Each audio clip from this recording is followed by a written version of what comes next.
Hello everyone and welcome to the Williamson County Sports Connection. I'm Jack Daniels, your host, and this is Football 101. Today's show we're going to be going over offense mainly, but let's review a little bit about what we did on the first show. On the first show we talked about equipment needed to play the game. We talked about the field, the regulation field, the sizes, length, width, and we also talked about the officials needed to play the game. So today we're getting into all the different formations, all the different teams that go into making a football game. So first of all, there's 11 players on each team. So the number of teams that we have in a football game. We have an offense, there's a defense, a kickoff team, a kickoff return team, a punt team, a punt return team, an extra point field goal team, and an extra point block team. A total of 8 different teams. Now, if a coach had enough players, he could actually use 11 different players for all those teams, which would be a total of 88. But that normally doesn't happen. You have several kids that may not play offense or defense, but they're a special teams player. So they may play on 4 or 5 of the special teams. Or you may have some of your offensive people, they stay on the field when they punt the ball, and on your defensive side of the field, they may stay on the field for a punt return. So we'll go through some of these different combinations that we may see throughout the course of our show. So let's first talk about offense. Offense, of course, is when your team has the football. And there's a lot of different formations out there in offense today. This example is just a very, very few. When I was coaching, I would try to go into about 30 different offensive formations that we would use in the course of the week getting ready for a Friday night's game. Now, we didn't necessarily use all of them, and we didn't have that many different plays. We would just like to line up in different formations to give the defense a different look. We may run the same plays throughout the course of the game, but we gave you a different look. We're going to start with the basic offense of an I formation. We used to call this the old pro formation. Now, on this offense, I'm going to put on the board here, try to draw it basically as you see it on the screen. The OI formation, as you go through these positions, this position here is a wide receiver. A lot of times, coaches will identify this player by a symbol. He could be the X receiver. The opposite of him, off the line of scrimmage, is the Z receiver. Both guys are usually at least 8 to 10 yards away from the main formation. This guy here is called the left tackle, the left guard, the center, the right guard, the right tackle, and the tight end. The next person is the quarterback. At this particular formation, he's up underneath the center. The fullback, or the blocking back, and then the tailback, or the halfback, the running back. Now, this is kind of a base formation, pro set, I formation. I means that the backs are lined in an I set. They're not split backs. Now we'll talk a little bit about the holes, on how they number holes, or if you're on the defensive side of the ball, you would be putting letters there. We'll talk about that in another show. But this is kind of basic now. If I'm getting ready to put in my offense, the gap or the hole in this area between the center and the right guard is called the 2. So I put that right guard down as a 2. The next hole is a 4 to the tackle. The next hole is a 6 at the tight end spot, and then outside of the tight end is an 8. Where even numbers go to the right. Well, just the opposite of that would be odd numbers going to the left. So I got to go back to the center. I missed him. Let me back him up. His right hip could be a 0. His left hip could be a 1. The left guard, a 3. The left tackle, a 5-hole. If there was a tight end, in this tight end area would be a 7. And outside wide would be a 9. So that is how we represent the offensive holes as far as certain play calls in which you could call. For example, if you called your tailback a number 4 and we wanted to run the play 44, it would be the 4-back going through the 4-hole.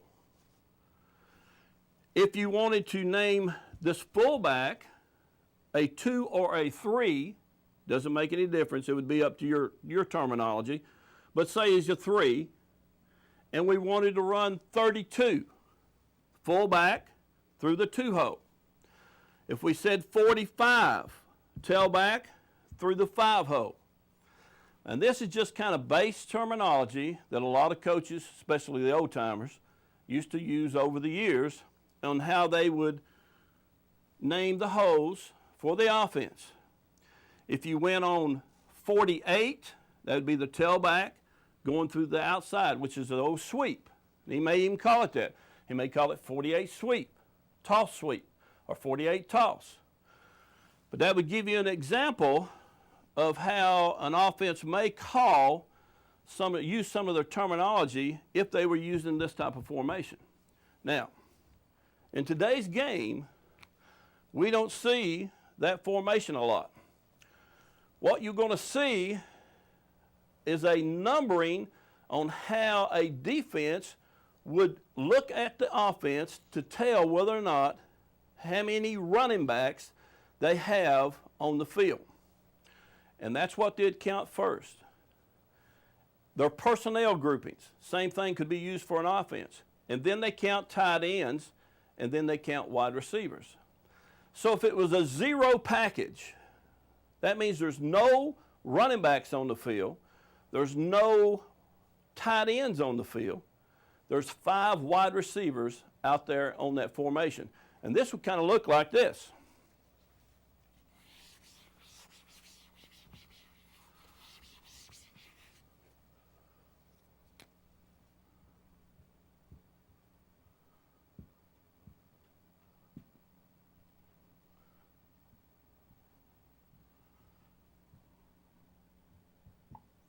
Most of the time, if you have a 0 package, then your 5 wide receivers and the quarterback is usually in a shotgun set.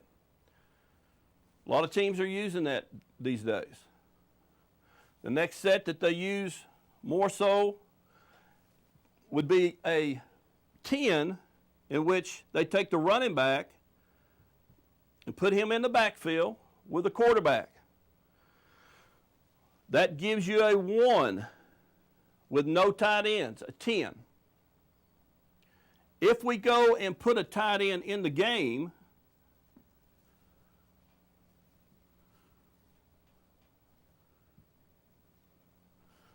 we have 1 tight end, 1 running back, so now this formation personnel is an 11. So 1 running back, 1 tight end, and then you have 3 wide receivers. Now, as you go down this numbered system here, you can get all different combinations all the way into the 30s. 32 would be the most that you have. What I have here is a graph of the 2009 Dallas Cowboys. At the end of the year, they charted all their formations. Of their formations, they ran 11 302 times, which is a little bit over 30%. 12 was 287 times. Now, 0 package, only 1 play. A 1 That means they'd have one tight end, no running backs, one tight end, 3 wideouts, 14 plays. So you can see that their favorite formation was an 11. An 11 is this type of formation. The wide receivers could be on the same side. Or I'd have trips, 3. Here's 1, 2, 3 receivers. 1 on the backside. A running back here. This guy's the tight end. We count him. You count the running back. That gives you an 11 personnel. So this was the Dallas Cowboys' most used formation in 2009. And it was 11 personnel. 11 personnel.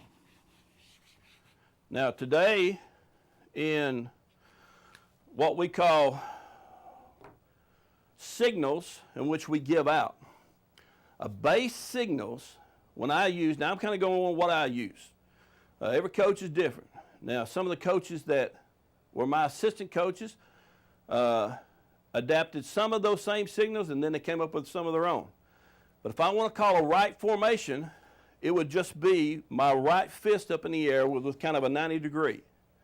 If I wanted to go left formation, all I would do is rotate down with my fist downward. All right, that would put the tight end to the left side of the field. So it looks something like this.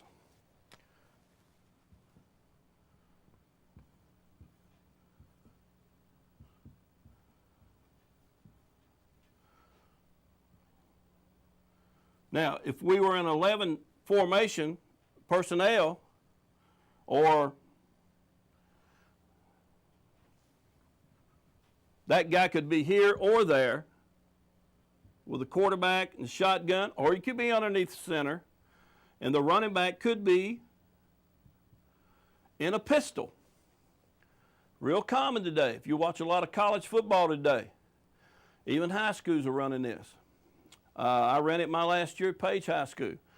It's called the pistol set. Quarterback about 4 yards deep, tailback about 6 or 7 yards deep, depending on the speed of the tailback. Put him back there straight behind the quarterback. This wideout could be on either side. He could be here. Depends on what your base formations are. This could be a base left for me. All right? If I wanted to get trips, 3 receivers to one side, all right? If I was doing that, what we called it, we take our hands and go down below our knees, and we call that Liz formation. If I wanted to get trips to the right, I would call rip, like ripping a piece of paper. And that would give trips to the right. I wouldn't have to give right as a signal, because rip means it's a right formation. So that's going to look like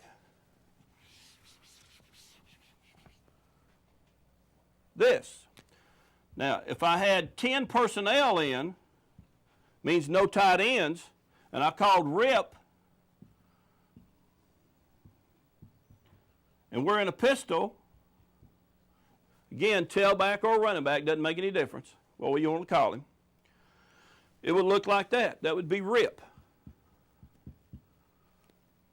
Trips to the right side of the field. Now, if I wanted to send one of these guys motion, we used to do this. Just take my fingers and run it across my midsection. And that would give motion. I could take and tell them specifically which one I wanted to use. Now, everybody has different things in which how they call plays. I went to a lot of words and terminology. Like I would name my plays. If you ever watched Oregon on the sideline, they got guys standing there with these big poster boards, huge, and they have 4 different pictures on them. And they'll have face pictures on there, or different, they may have an airplane. They all mean something.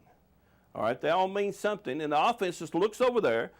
They see that poster board, they know what formation to get into, and maybe even what play to call off of that big old poster board they're putting up. Well, I like to use names. And so since we had more passing plays than we had running plays, I named my running plays. And I would do something like this. I would take boys and girls. Usually say the word boys before you say the word girls. So if anything that was like Hercules, which is a boy, that play would go to the right. Dolly, which is a girl, that play would go to the left. So anytime I mention a girl's name, Alice, Dolly, Kathy, anything like that, a girl's name, it was going to be the exact same play, and it was going to go in the exact same hole to the left side. Hercules, Sam, Brutus, any of those boy names was the exact same play, and it was going to the exact same hole. So what that meant was we could call the play at the line of scrimmage. The defense didn't know. All of a sudden, they may hear something like this. So we're going to use steak and eggs, T-bone, sirloin, prime rib. All those are the same play. Matter of fact, for me, that play was a two-hole play. It was a two-hole play. So steak was a right side play. Eggs was a left side play. So that means if I called something like bacon or scramble, eggs, then it's going to go through the three hole on the left side. So I use words to name my running plays because I didn't have a whole lot of them. I'd usually go into a game with about 5, and then we would go and have those same 5 running plays could go to the left, and they could go to the right. We did have a lot of passing plays, so we used our numbers with a passing tree for our passing plays. An example would be, now my passing tree is different from what you see at the college level, and I had a reason for it, but I'll just kind of go over it for you real quick. A passing tree, I'm just going to take one receiver, I'm going to show you the hash, and I'm going to show you the sideline. Here's the ball at this point in the middle of the field. Take one receiver. Now, normally you tell the wide receiver, never get closer to 5 yards from the sideline. That way he can run all the routes he wants to run. I'm going to back this down a little bit so I can get all these in here. Ball's down here, receivers here. So my passing tree was this. Odd numbers went inside. Even numbers went out. So if I ran a 1 route, it was a hitch to the inside. That's a 1 for me. If I ran a 3 route, it's the old slant.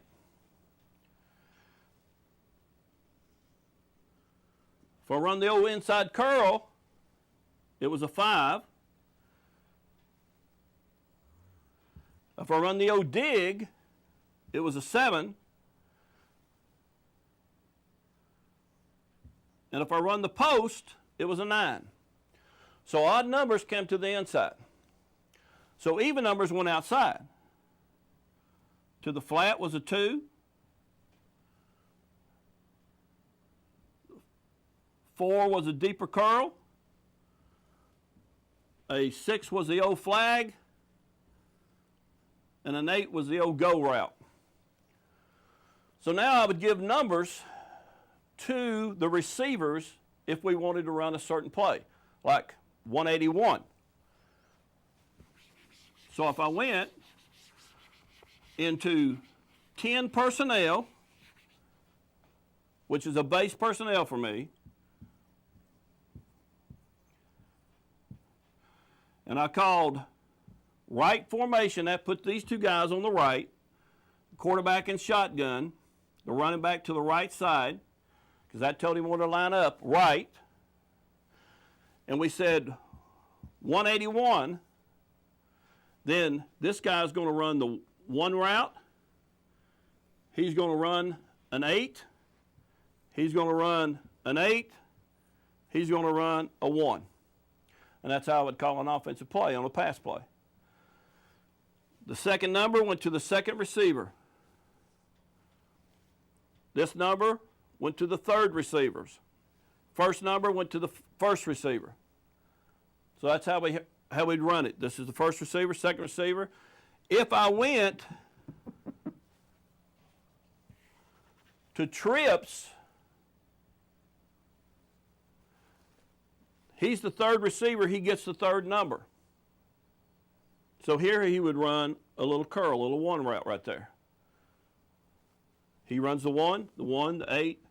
He runs the third number. If I change that number to a 3, 183, then he's going to run the slant across the middle. All right, so again, that's just an example of how you could go about calling some plays and how they would kind of line up. In the offense, you have 4 downs to get 10 yards.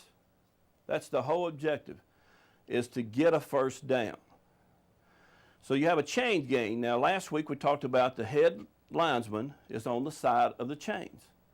Once the ball is put into play, he marks the ball, the chains will come and it'll stretch out, and you've got 4 downs to get those 10 yards.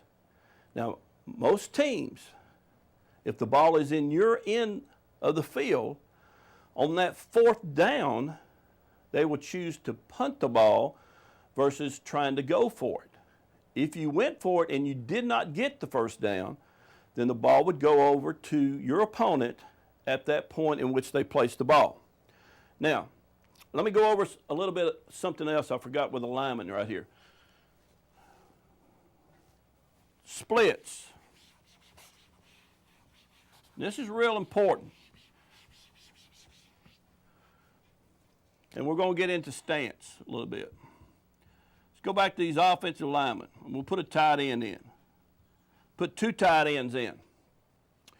Put a quarterback. Put a fullback, a tailback, and a wide receiver. Personnel.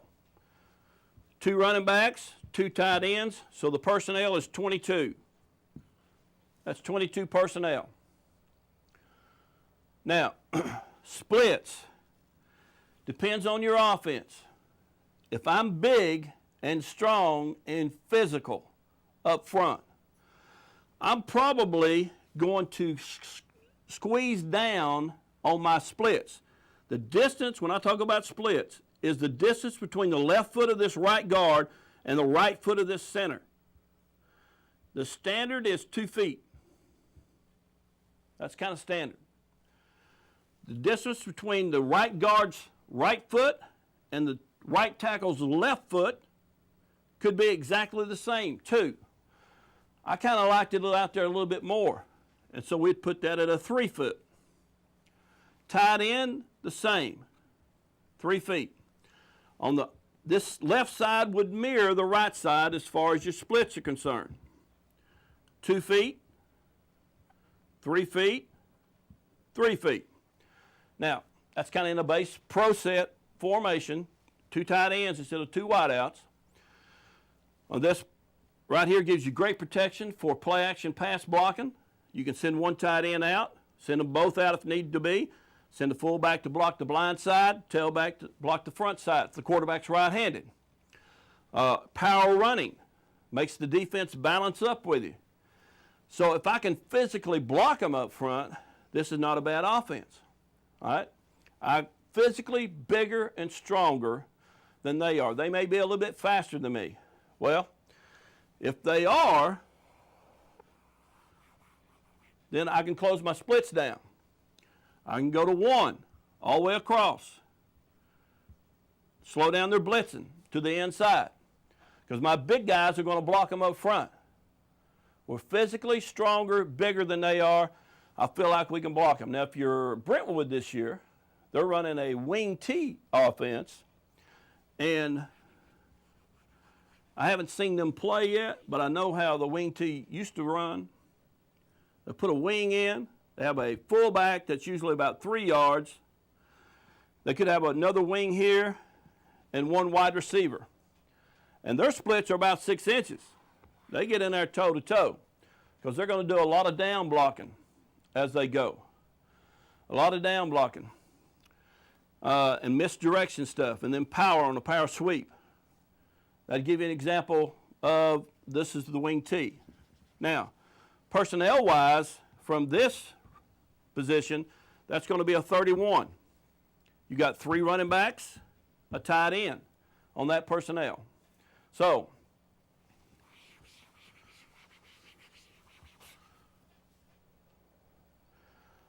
the special teams that go with the punt, the special teams that go with the punt for the offense would be the punt team. So if I'm on offense, I've got my 4 downs to get 10 yards. If I don't make it on the 3rd down, after the 3rd down, it becomes 4th and 2, 4th and 3, or 4th and whatever, I may choose to punt the football. If I do choose to punt the football, then there's going to be most likely personnel changes. There's going to be a group of kids that's going to come off the sideline onto the field to get into punt formation or to the huddle. Now, what you normally want to do, you want to take these big guys who can't run and get them off the field. And you bring in smaller guys. Now, this gets me to a point. The numbers for an offensive lineman has to be between 50 and 79, except on a punt team. On a punt team, they're allowed to wear any number on the punt team, even the center.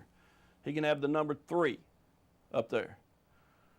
So, as we get into special teams a little bit more, you're going to have a foot protectors and the punter in there on the punt team. So the punt team, you kind of work them on the same day you're working your offensive team, because punt team is the most important of all the special teams, because that team can get you beat. You get a punt blocked, or you get a punt return for a touchdown, it's a game changer. So you're going to work your punt team more than any special teams you have. So as we go into the end of this show today, we have covered the 8 different teams that can be put on the field. There's 11 players per team. All we talked about basically was the offense today and the different formations and player personnel groupings that you can have. This has been our show for today. Thank you for being with us. I'm Jack Daniels, your host. This is the Williamson County Sports Connection. Thank you.